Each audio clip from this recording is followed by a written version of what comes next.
ठीक है जज साहब, लाजर आ गया जी। ठीक है मुंशी, तू जा सकना।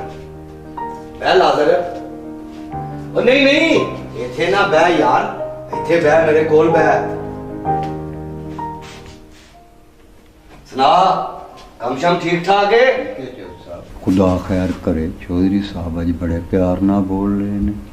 ओ यार लाजर। जी चौधरी साहब। ओ यार तुहाडी बरादरी ते शराब दी कोई पाबंदी नहीं, ते मेरा एक बेली है यार, वो बड़ा ही शकीन है, वो शराब तो बगैर नहीं रहिंदा।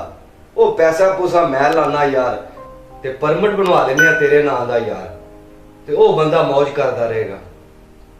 ते लाजर इहदे च तेरा फायदा भी है यार, परमिट बन जाएगा, तेनू 1000 रुपया महीने का भी मिलेगा, नाले लाहौर जाई करी ਉਹਦੇ ਨਾਲ सैर सूर करें, हर किस्म का तेरा ख्याल रखेगा।